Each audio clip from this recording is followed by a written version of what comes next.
ये प्यारे बच्चों नमस्कार। देखिएगा, इससे पहले मैंने एमसीक्यू की एक क्लास डाली है, वो शायद आपने देख ली होगी। मैं दूसरी क्लास है ये, और विशेष रूप से ग्रुप डी के लिए ये सीरीज चल रही है। और लास्ट तक मैं सारे के कह सकते हो आप कंप्लीट कोर्स कराने वाला हूँ, एमसीक्यू से भी और टॉपिक वाइज भी मैंने 2 वीडियो डाल रखी हैं। आपने देख ली होंगी, वो नहीं देखे हैं तो उन्हें देख लेना। और ये दूसरी क्लास है एमसीक्यू की, और टॉपिक वाइज और एमसीक्यू दोनों चलते रहेंगे साथ साथ, और आप दोनों साथ साथ करेंगे। देखिएगा ध्यान से। शुरू करते हैं। पहला क्वेश्चन है इसमें, विटामिन सी सर्वाधिक मात्रा में किसमें पाया जाता है। बात करते हैं विटामिन सी की, तो सर्वाधिक मात्रा में किसमें पाया जाता है। पहला ऑप्शन दिया है उसमें, ए दिया है उसमें नींबू में, दूसरा दिया है उसमें संतरे में, तीसरा दिया है आंवले में, और चौथा है मिर्च में। देखिए विटामिन सी चारों में मिलता है, सब में विटामिन सी मिलता है, लेकिन उसने पूछा क्या है कि सर्वाधिक मात्रा में किसमें मिलता है। सर्वाधिक मात्रा में किसमें मिलता है, आंवले के अंदर मिलता है। विटामिन सी सर्वाधिक मात्रा में किसमें मिलता है, आंवले के अंदर मिलता है। और विटामिन सी की सबसे बड़ी बात क्या है कि ये हमारी बॉडी के अंदर 40 मिनट से ज्यादा रुकता नहीं है, यानी कि बस लास्ट से मैक्सिमम जो हमारे बॉडी के अंदर रुकने की जो क्षमता है वो 40 मिनट है, इससे ज्यादा रुकता नहीं है। और 40 मिनट के बाद ये हमारे शरीर से बाहर निकल जाता है, जैसे यूरिन है और पसीना है, इसके रास्ते से बाहर निकल जाता है ये। और सबसे बड़ी बात क्या है, विटामिन सी हमारा शरीर नहीं बनाता है, यानी कि वो हमारी जो बॉडी है वो विटामिन सी का निर्माण भी नहीं करती है। ये क्वेश्चन बहुत बार पूछे गए हैं, इस तरह से पूछ लेता है, तो इस बात का विशेष रूप से ध्यान रखना है। क्वेश्चन नंबर 2 की बात करते हैं, समतल दर्पण से निर्मित प्रतिबिंब कैसा होता है। देखिएगा, समतल दर्पण से बना प्रतिबिंब कैसा होता है, आभासी और सीधा, आभासी और उल्टा होगा। मैंने पहली वीडियो है साइंस की, मैंने उसमें बताया है कि समतल दर्पण से किस तरह से प्रतिबिंब बनता है, मैंने बताया था, उसके बारे में भी आप देख लेना पहली वीडियो में कि समतल दर्पण से प्रतिबिंब कैसा बनता है, आपको समझ में आ जाएगा, आपसे कभी गलती नहीं होगी। आभासी और उल्टा होगा, आभासी और सीधा होगा, वास्तविक और उल्टा होगा, और वास्तविक और सीधा होगा। तो कैसा होगा, वास्तविक होता है और सीधा होता है। देखिएगा, आपके घर में जो दर्पण लगा होता है, जो शीशा होता है जिसमें हम अपने चेहरे को देखते हैं, सामने खड़े होते हैं, तो हमारा जो है सिर से सिर उसमें दिखाई देता है, बिल्कुल हाइट बराबर होती है बिल्कुल। यानी कि कैसा होता है, एक तो सीधा होता है बिल्कुल, हमारा जो प्रतिबिंब कैसा दिखाई देगा, सीधा दिखाई देगा। सीधा होगा तो कैसा होगा, हमेशा आभासी होगा। तो इसलिए ध्यान रखना है, समतल दर्पण से निर्मित प्रतिबिंब कैसा होगा, आभासी होगा। क्वेश्चन नंबर 3 की बात करता हूँ, परमाणु के नाभिक में पाया जाने वाला मूल कण कौन सा होता है। देखो, परमाणु के नाभिक की बात कर रहा है, ये परमाणु है, इसके नाभिक की बात कर रहा है, तो इसमें न्यूट्रॉन होता है और क्या होता है, प्रोटॉन होता है।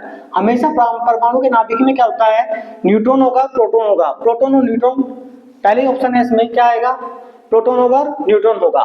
तो परमाणु के नाभिक में क्या होता है, प्रोटॉन और न्यूट्रॉन होते हैं। और इसकी जो बाहरी कक्षा होती है उसमें क्या होता है, उसमें इलेक्ट्रॉन होता है। क्वेश्चन नंबर अगला देखते हैं, क्वेश्चन नंबर 4, मनुष्य की लार में पाया जाने वाला एंजाइम, मनुष्य की जो लार होती है उसमें एंजाइम कौन सा पाया जाता है। इंपॉर्टेंट है, मैंने 10वीं क्लास डाली हुई है इसमें, मानव पाचन तंत्र, उसमें बहुत सारी चीजें बहुत डिटेल से बताई हुई हैं। आप देखना चाहो तो देख सकते हो, आपके लिए लाभकारी होगा वो। देखिएगा आगे, जो लार में कौन सा एंजाइम पाया जाता है, देखो रेनिन, ये बच्चों के दूध में पाया जाता है, केवल बच्चों में पाया जाता है। और किस में पाया जाता है, बच्चों के जो दूध होता है ना, उसको किस में बदलता है, उसमें पैराकैफीनेट में बदलता है उसको। दही के समान होता है, जो छोटा बच्चा होता है, नवजात शिशु होता है, मुंह से दूध निकालता है, तो कैसा दिखता है वो, दही के समान होता है। तो क्या होता है, रेनिन के कारण होता है, रेनिन एंजाइम के कारण उसमें ये इस तरह की जो क्रिया होती है। पेप्सिन नहीं है, एमाइलेज होता है इसके अंदर। क्या होता है, एमाइलेज होता है। एमाइलेज बोले तो देखो, टाइलिन लिख देता तो आप आराम से बता देते थे, लेकिन टाइलिन ही है ये, एमाइलेज टाइलिन होता है। क्या करता है, ये स्टार्च में कार्य करता है। आगे देखेंगे, क्वेश्चन नंबर 5, आकाश का नीला रंग किसके कारण होता है। देखिएगा, आकाश का जो नीला रंग है वो किसके कारण होता है, प्रकाश के विचलन के कारण नहीं होता, प्रकाश का परावर्तन के कारण भी नहीं होता है। प्रकाश का परावर्तन हो गया, ये भी, ये परावर्तन है, ये अपवर्तन होगा, ये अपवर्तन हो जाएगा। ये प्रकाश का प्रकीर्णन के कारण होता है। जो आकाश नीला दिखाई देता है वो प्रकाश के प्रकीर्णन के कारण दिखाई देता है। क्योंकि कारण क्या है कि जब सूर्य निकलता है तो प्रकाश जब वहां से चलता है तो वायुमंडल के अंदर धूल और धुएं के कण जो होते हैं वो विद्यमान होते हैं। जब प्रकाश उनसे टकराता है तो सभी दिशाओं में फैलता है। तो किसके कारण होता है, वो प्रकाश के प्रकीर्णन के कारण। कैसा होगा, आकाश कैसे दिखाई देता है, नीला दिखाई देता है। नंबर 6 की बात करते हैं, किसी रोगी को लोकजोग या धनुष्टंकार कहा जाता है। सॉरी, किस रोग को लोकजोग या धनुष्टंकार कहा जाता है। इंपॉर्टेंट क्वेश्चन है, पूछ चुका है कई बार पेपर में। तो क्या होगा, हेपेटाइटिस होगा, टेटेनस होगा। इसका आंसर क्या होगा, टेटेनस होगा। ना हैजा होगा, ना प्लेग होगा। तो कौन सा होता है, टेटेनस होता है। इंपॉर्टेंट क्वेश्चन है, पूछा गया है, सारे इंपॉर्टेंट है सब। आप ध्यान से इनको देखो, पहले वीडियो को देखना ध्यान से और फिर नोट करना है साथ के साथ, और डेली आप दोहराते चलोगे। 10 क्वेश्चन ज्यादा नहीं है, 10 क्वेश्चन ज्यादा नहीं कराऊंगा मैं, थोड़े थोड़े कराता चलूंगा। देखिएगा अभी 4 क्वेश्चन हो रहे हैं, उन्हें और कराता हूँ, इसलिए आप पहले इनको नोट करोगे ध्यान से। देखिएगा 6 क्वेश्चन हमने पढ़े हैं, 7वां की बात करते हैं आगे। देखिएगा 7वां क्वेश्चन में, एकमात्र शिरा कौन सी है जो शुद्ध रक्त का परिवहन करती है। किसका करती है, क्या बात करती है, क्या कह रहा है इस क्वेश्चन में, एक शिरा कौन सी है जो शुद्ध रक्त का परिवहन करती है, जो जिसमें शुद्ध रक्त बहता है।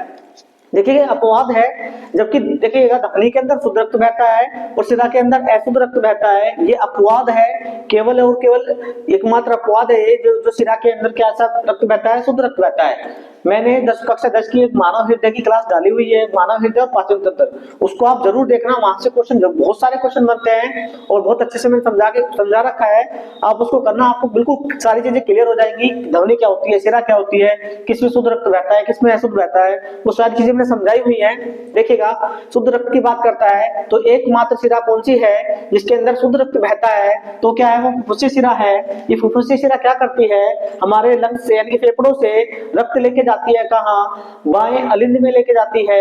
और ये कैसा रक्त होता है, इसके अंदर शुद्ध रक्त होता है। केवल ये अपवाद है, नहीं तो शिरा के अंदर अशुद्ध रक्त बहता है। जितनी भी शिराएं होती है सब में अशुद्ध रक्त बहता है, लेकिन एकमात्र अपवाद है क्या कि जिसमें शुद्ध रक्त बहता है। इसलिए क्वेश्चन पूछता है इस तरह से, मनुष्य की आहारनाल की लंबाई कितनी होती है। देखिएगा मेरे पाचन तंत्र में पढ़ाया हुआ है आहारनाल की जो लंबाई है, लेकिन यहाँ पे फीट में दिया है। जैसे 8 से 10 मीटर लंबी होती है, मीटर की बात कर रहा हूँ मैं, 8 से 10 मीटर लंबी होती है, लेकिन यहाँ फीट में दिया है उसने। तो क्या होगा, देखिएगा 10 फीट तो नहीं होगा क्योंकि मीटर तो ज्यादा होता है। तो क्या होगा, लगभग 30 मीटर, लगभग कितना होगा, 30 फीट होगा। 10 मीटर में लगभग कितना होगा, 30 फीट होगा। न्यूटन की गति का प्रथम नियम याद होना चाहिए, इंपॉर्टेंट है, क्वेश्चन पूछता है बार बार।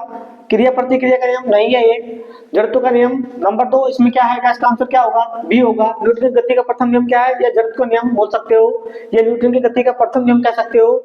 आंसर क्या होगा, इसका जड़त्व होगा। क्वेश्चन नंबर 10 की बात करते हैं, शरीर में श्वेत रुधिर कोशिकाएं, बात करते हैं WBC की, व्हाइट ब्लड सेल्स का मुख्य कार्य क्या है। देखिएगा जो WBC होती है, आरबीसी होती है, उसका कार्य अलग होता है, WBC का अलग होता है, प्लेटलेट्स का अलग होता है।